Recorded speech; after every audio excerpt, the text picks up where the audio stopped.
On vous souhaite la bienvenue à ericlatour.com, une émission entièrement dédiée aujourd'hui à la Fondation Le Renfort Grande Ligne pour deux raisons. En fin d'émission, on va vous parler de différentes activités, notamment le Zoom Bâton. Là, c'est la 3e édition, le 15 février prochain, au gymnase du Centre Gertrude La France. Mais d'abord, la Fondation Le Renfort Grande Ligne a sollicité un don auprès d'une autre fondation, Fondation Joly Messier. On va vous expliquer un peu en quoi ça consiste. C'est quand même un don important, c'est 30 000 $. On reçoit à l'instant donc le président de cette fondation, accompagné de M. Charette, bien sûr, et d'une administratrice du nom de Emma Dubé-Boucher.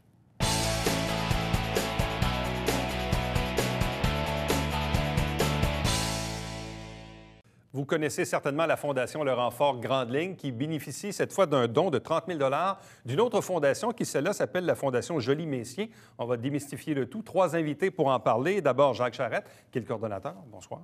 Bonsoir, Éric. De même que le président de la Fondation Joly Messier, M. Raphaël Delacomba. Bonsoir à vous. De même que Emma Dubé-Boucher, qui est administratrice sur le conseil d'administration de la Fondation Le Renfort Grande Ligne. Bonsoir et bienvenue. Bonsoir. Je vais commencer avec Jacques. Donc, peut-être nous expliquer quel est le lien entre la Fondation Le Renfort Grande Ligne, qu'on connaît nous ici, et la Fondation Joly Messier. La Fondation Le Renfort Grande Ligne est toujours à la recherche de fonds pour aider à combler toutes les demandes que nous avons. Et puis, régulièrement, je te dirais qu'une fois par semaine, là, on fait une demande à différentes fondations, à savoir si ces gens-là pourraient venir nous aider dans notre levée de fonds, dans nos fonds que nous avons besoin. Et cette fondation-là, bien, on les a trouvés justement dans notre liste de fondations à solliciter. Et eux, ils ont un créneau bien spécial. Je pourrais peut-être laisser M. Delacomba l'expliquer un peu plus. Mais c'est de la façon qu'on a retrouvé cette fondation-là qui nous est venue en aide directement. Bon, donc de quelle façon le lien s'est-il établi, M. Delacomba? Très facile. On a été sollicité par M. Charette de la Fondation Renfort. Et suite à un projet, on leur a demandé d'établir un projet pour leurs besoins. Et la Fondation Joly Messier, qui est une fondation qui s'occupe principalement des personnes âgées en besoin, principalement dans la solitude des aînés. Alors, leur projet a été étudié et puis il s'est qualifié selon nos critères de la Fondation. Et on était très fiers de pouvoir leur faire un don de 30 000 $ pour supporter leur fondation.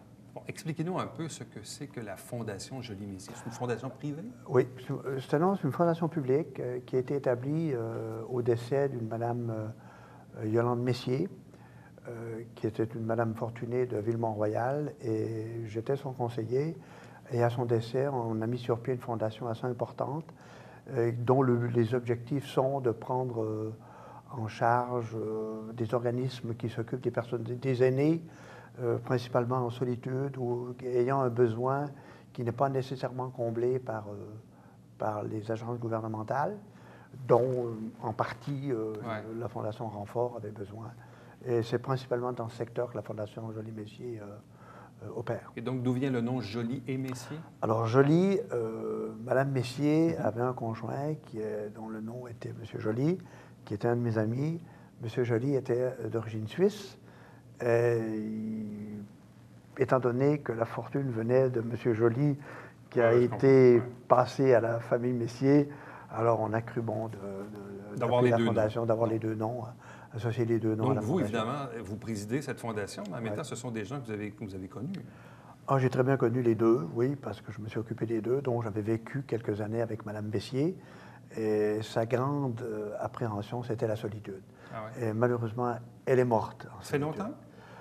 Non, ça fait 4 ans maintenant qu'elle est décédée. Mais elle avait clairement la volonté d'établir une fondation après son décès pour effectuer des dons. Oui, tout à fait. Et c'était bien spécifique. Ses vœux étaient très spécifiques.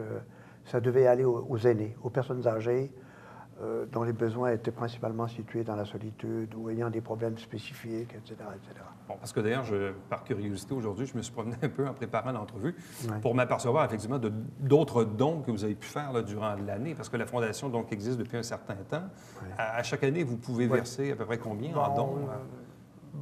Étant donné qu'on n'a pas encore organisé des levées de fonds comme telles, donc on s'en tient actuellement au minimum requis par la loi fédérale, qui est à dire à peu près 350 000 $ par année. Ah oui. C'est quand même important. Et on a fait des dons, comme par exemple aux petits frères de Montréal, on leur donne 100 000 $ par année. Il y a d'autres organismes qu'on aide et chaque année, on reçoit un certain nombre de demandes de différents organismes. Et alors, on a un comité d'experts qui analyse ces demandes et c'est là qu'on décide. Le conseil d'administration décide à qui les fonds sont octroyés. Bon, Emma Dubé-Boucher, donc en quoi le projet présenté par la Fondation Le Renfort Grande Ligne, SRSOR, était en lien avec les critères de la Fondation Joly-Messier? Bien, en fait, on a environ 154 usagers qui sont des personnes de 60 ans et plus, donc des aînés. Puis, ces personnes-là peuvent gagner jusqu'à 11 000 $. Bien, ils reçoivent 11 000 $ par année. Puis, il faut tenir compte que les frais de se loger, se nourrir et tout peut dépasser jusqu'à 9 000 $ par année. Donc, pour leur plaisir ou leur gâterie à eux, il leur reste à peu près 2 000 $ maximum.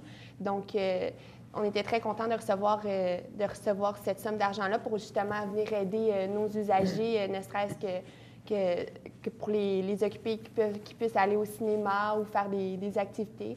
Puis, tu sais, c'est des personnes âgées, mais ils ont autant de besoins que n'importe qui. Donc, c'est ça, on était très contents de recevoir cette offre. Donc, c'est un 30 000 $ qui vient du ciel, en quelque part. Là, hein? Bienvenue, définitivement. Bienvenue. Parce que très souvent, quand on se parle des activités de la Fondation ou encore des services offerts par le SRSOR, très souvent, c'est porté sur la jeune clientèle. On parle des TED, bon, etc., etc. Mais rarement, on parle de la clientèle plus âgée. Et pourtant, elle existe, là, dans... Chez nous, elle existe plus avec la déficience intellectuelle, avec les DI, les enfants à trisomie, avec la trisomie 21. Moi, je les appelle nos jeunes, mais souvent, ils ont un âge jeune, mais ce sont des adultes, comme Emma vient de dire. On en a plusieurs, là, ceux-là, avec la Fondation Joly-Messier, là, ça vient vraiment nous donner un coup de pouce pour les aider encore plus, ces personnes-là qui, depuis plusieurs années, bien, des fois, il n'y avait pas grand-chose pour eux autres. Ils étaient limités à pas grand-chose. C'est sûr qu'il y avait les services de base fournis par SRSOR, mais les aider un petit peu plus. Bien, là, au moins, avec ces fonds-là, bien, là, ça vient nous aider, puis ils sont vraiment spécifiques pour aider ces gens-là. Monsieur de la Comba, est-ce que vous connaissiez la mission, les valeurs de la Fondation Le Renfort? Est-ce que c'est une fondation que vous connaissiez auparavant? Non, pas du tout. Donc, vous l'avez découvert? On l'a découvert et puis on est ravis de voir que on est capable de desservir une partie de cette population. Quand même, 150 personnes, c'est du monde, et c'est seulement dans la région. Mais on a été, j'allais dire agréablement surpris, c'est pas le bon terme, mais on a été surpris de voir qu'il y avait quand même cette population. On tente toujours de penser que ce sont seulement les jeunes qui sont affectés. Oui. Mais on pense que ces jeunes-là vieillissent, et c'est là qu'on a réalisé qu'il y avait un besoin imminent, comme décrivait tout à fait très bien Emma. Et je pense que ça cadre effectivement très bien avec les objectifs de la Fondation. Pas à 100%, mais écoutez, ça fait partie des aînés qui ont besoin d'aide monétaire. Tout à fait. Alors, c'était très bien ça. Jacques? Moi, j'ajouterais justement le fait que souvent, les trisomiques, à l'époque, ils ne vivaient pas vieux. Pourquoi? Parce qu'eux, souvent, ils étaient en institution, lorsqu'on avait l'institution. Et dès qu'on a fait la désinstitutionnalisation, qu'on a ramené ces gens-là à vivre avec monsieur, madame, tout le monde, comme tout le monde, vivent beaucoup plus vieux. Donc, mais sauf que, justement, ils ont besoin d'aide, encore là, ces gens-là. Mais c'est pour ça que c'est un nouveau créneau, mais qu'on n'avait pas nécessairement. Mais là, il y en a plusieurs de ceux-là qui ont besoin d'aide. Quels sont d'ailleurs les services que vous offrez à cette clientèle-là, la clientèle plus âgée, donc au nombre de 154 qui ont 60 ans et plus? Quels sont, dans le fond, les services offerts par le SRSOR? Il peut y avoir des services, les psychoéducateurs qui peuvent faire des plans d'action pour les usagers ou les aider dans leur niveau académique. Aussi, il y a des endroits, des plateaux de travail où est-ce que pour qu'ils puissent travailler un petit peu. Donc, plein de services qui sont offerts là, par le SRSOR. Ou il y a des endroits aussi juste pour avoir des jeux ou une bibliothèque. Ou au SRSOR, il y a plein d'endroits comme ça. Là. Bon, et généralement, sur cette clientèle, est-ce que c'est une clientèle qui est relativement autonome ou semi-autonome, encadrée? parmi sa clientèle de 150 personnes à 60 ans et plus? Dans le fond, chaque usager a quelqu'un d'assigné, soit un psychoéducateur ou un éducateur spécialisé. Puis, ils sont très bien encadrés. Là. Puis, il y en a qui vivent dans les ressources de type familial chez des gens. Puis, ils sont bien encadrés, puis ils sont bien suivis aussi. Puis, les personnes qui les accueillent sont bien conseillées, effectivement, aussi. Là.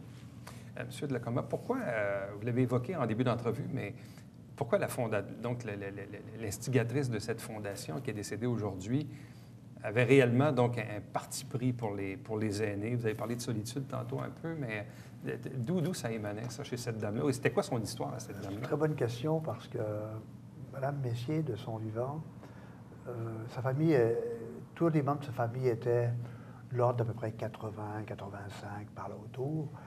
Et elle a vu un de ses frères qui était dans un CHSLD, et qui souffrait d'Alzheimer aussi, et qui était perdu. Et elle a pu voir à quel point c'était pénible de voir son frère seul. Elle était quasiment seule à aller le visiter. Ça l'a tellement choqué, frappé de voir comment ces personnes âgées qui vivaient dans ces établissements pour les aînés, que ça l'avait tellement choqué qu'elle avait décidé, que c'est là qu'elle a décidé en réalité, il faut que je fasse quelque chose. Parce que ses frères et sœurs, qui étaient tous très âgés, elle leur a donné un certain montant parce que c'est normal, mais elle s'est dit avec le reste, il faut que je fasse quelque chose. Et c'est venu de là, c'est vraiment son frère qui l'a fait déclencher.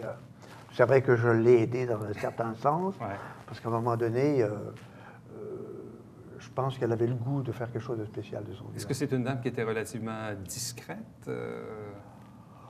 Oui, elle était discrète. Yolande était une personne assez discrète, et puis c'était pas une dame qui se mettait en évidence d'une fortune comme telle, là. Non. Mais elle voulait laisser sa marque, visiblement, là. Oui. Puis je pense que... C'est un héritage. Elle a bien fait ça. Elle a bien fait ça. D'ailleurs, son neveu fait partie du conseil d'administration.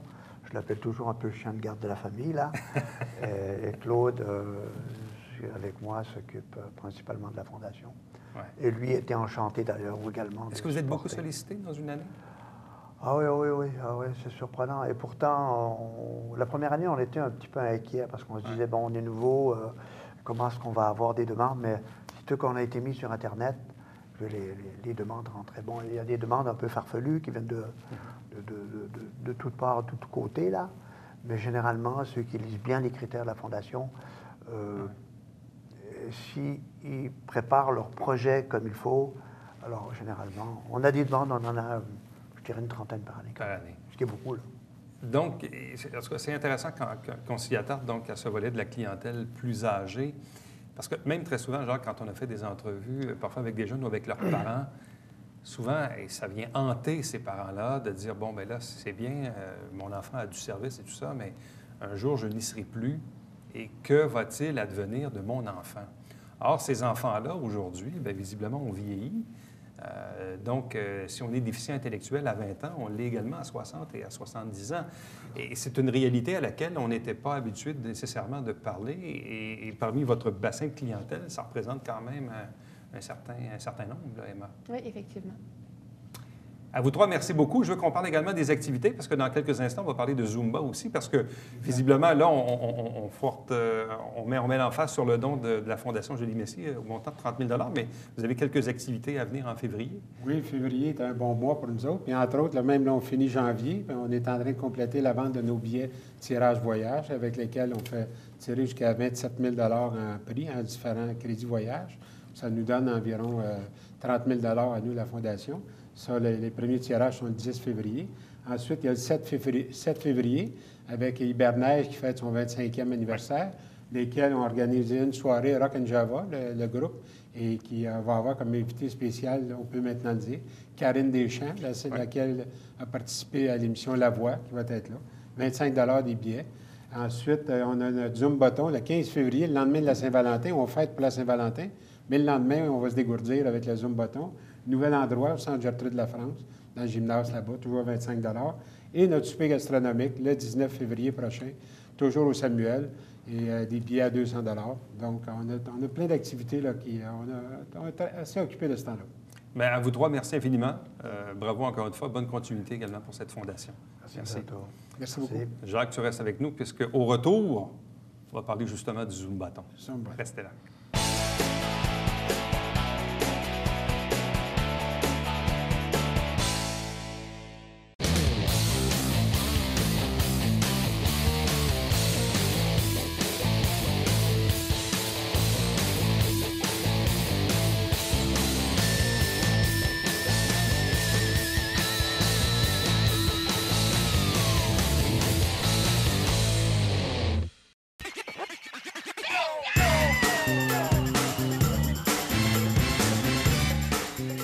Pour vous divertir dans le confort de votre foyer, Télébingo TVHR, tous les dimanches matins, 9h30, avec votre meneur de jeu, Alain Rameau. C'est un rendez-vous.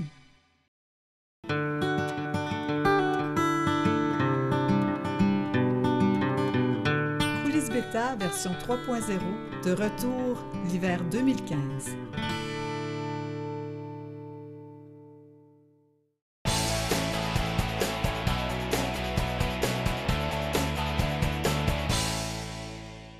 Il y a quelques instants avant la pause, on dressait la liste des activités à venir à la Fondation Le Renfort Grande Ligne. Parmi l'une d'elles, bien sûr, le Zumbaton, qui est prévu pour le dimanche 15 février à 13h au gymnase du Centre Gertrude Lafrance. Donc, deux invités pour en parler. À nouveau, Jacques Charette qui nous accompagne, qui est avec nous. Rebonsoir. Rebonsoir. De même que Véronique Massé, bonsoir et bienvenue. Bonsoir, merci. L'organisatrice du Zumbaton, c'est bien ça? Exactement. C'est elle qui a eu l'idée il y a 3 ans maintenant. Bon, parle-nous un peu de la façon avec laquelle, dans le fond, vos voix se sont croisées. Bien, Véronique travaille au SRSOR, au CRDI-TED. Elle connaît déjà notre clientèle. Et puis, elle est déjà professeure de Zumba. Alors, elle se disait, bien, pourquoi faire un jour, je n'arriverai pas à organiser un Zumbaton au profit de la Fondation? J'aimerais ça faire ça. Fait que moi, toutes les idées comme ça qui nous arrivent à la Fondation, nous, ça vient nous aider. Alors, bien, j'ai dit, c'est bienvenu. J'ai dit, Zumba, je ne connais pas ça. Mais j'ai dit, on va connaître ça. Donc, ça fait notre 3e édition là, avec Véronique. Puis, Bon, comment ça s'est passé pour les 2 premières éditions? La première année, on a fait ça au Centre Saint-Noël-Chabanel, à Iberville. Donc, on a eu environ 90 personnes. C'est bon. L'an dernier, ça a été un petit peu moins fructueux en termes de nombre de personnes. On était à la polyvalente Marcel Landry. Et puis, je dirais environ 60 personnes qui se sont présentées. Par contre, montant total de récolté, environ la même chose que l'année précédente. Donc, il y a des gens qui ont fait des dons. C'était combien? Environ 1 500 $. Et il y a des gens qui ont fait des dons sans venir danser, ce qui est super apprécié. Alors, cette année, on espère aller au-delà de ça, évidemment. Là. Et pourquoi avoir choisi cette année le gymnase du Centre Gertrude Lafrance? Bien, c'est une idée de Jacques, en fait. Nouvelle salle. Moi, j'avais déjà entendu parler d'événements Zumba qui se sont produits dans cette salle-là. Je savais que c'était super intéressant comme salle. Il y a une scène, donc les gens nous voient très bien. La scène est assez haute. C'est un gymnase, donc c'est assez grand pour accueillir presque un nombre illimité de personnes. Là, donc, c'était intéressant. Bon. Qu'est-ce que c'est justement donc comme salle? Jean, moi, je ne savais pas. Moi, je fréquente l'endroit parce que j'ai un de mes frères qui demeure à temps plein. Et puis, il y a un très beau gymnase avec une belle plateforme là, pour justement là, les instructeurs et tout ça. La hauteur, c'est très haut. Comparativement à ce que, comme à la polyvalente, on était dans la cafétéria. On n'avait pas d'hauteur du tout. Fait que là, vraiment, il y a de la place pour bouger. Il y a même des gradins à l'extérieur s'il y a des spectateurs qui veulent venir.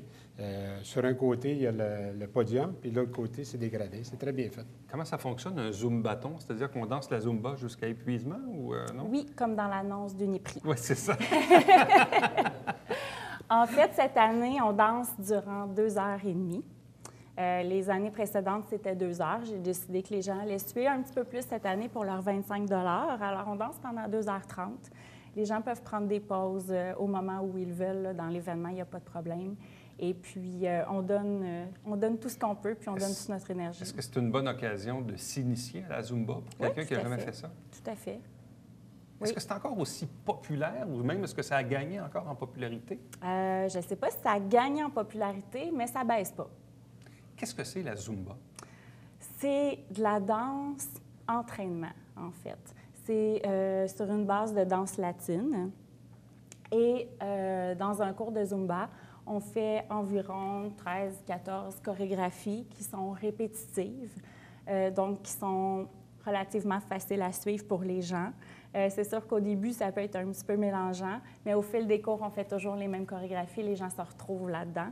Et le but, c'est vraiment de faire de l'exercice. C'est un exercice qui est cardio et musculaire, beaucoup aussi au niveau des abdominaux, des hanches, des fesses. Alors, c'est un exercice, mais c'est le plaisir avant tout. Est-ce qu'il y a beaucoup de danseurs de Zumba à Saint-Jean? Oui.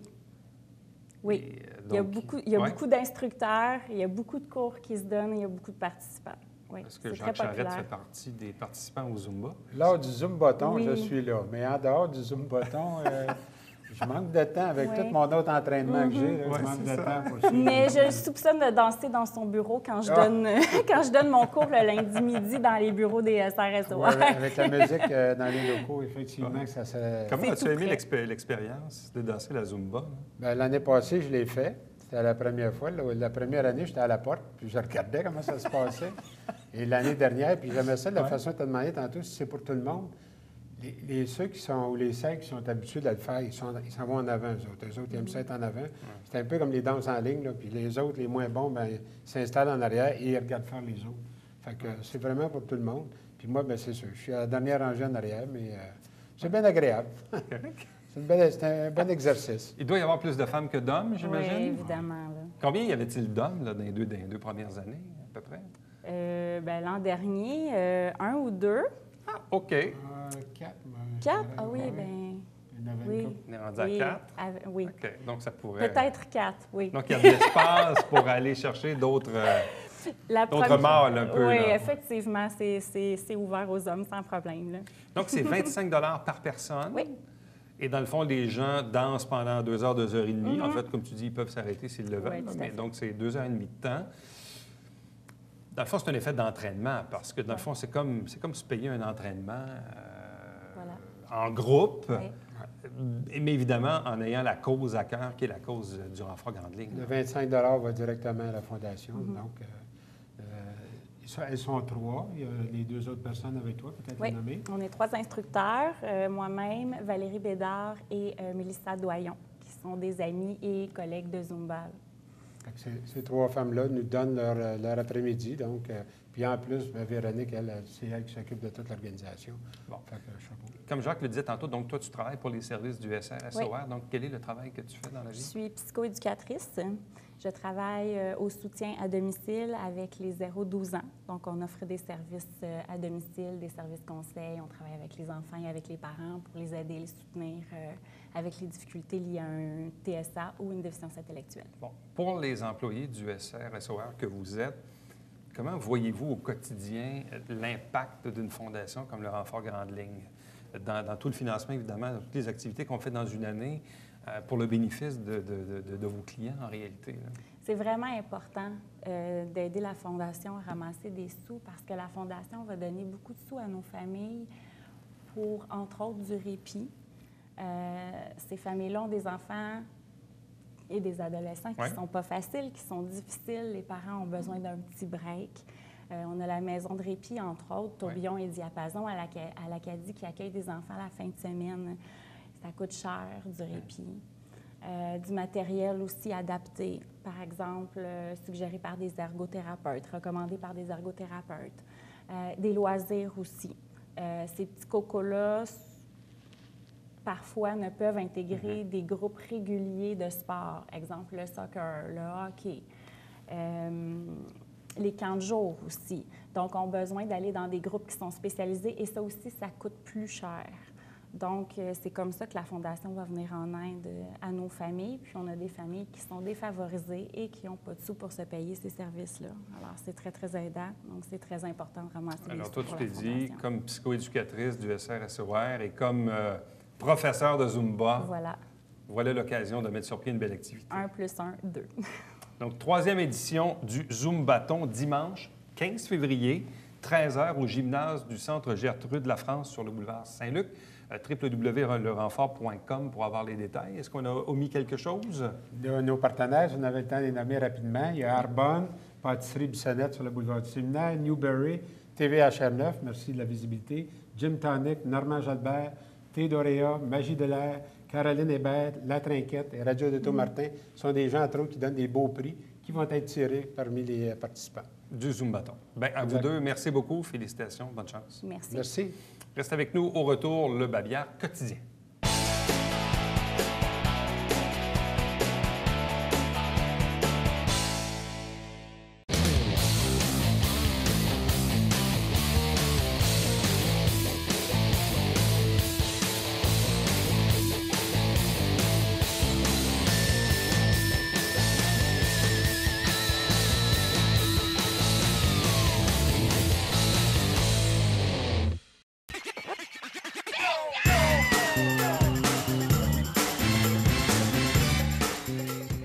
Divertir dans le confort de votre foyer. Télébingo, TVHR.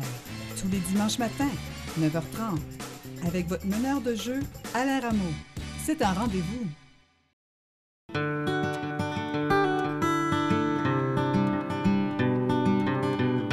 Coulisses Bêta, version 3.0, de retour l'hiver 2015.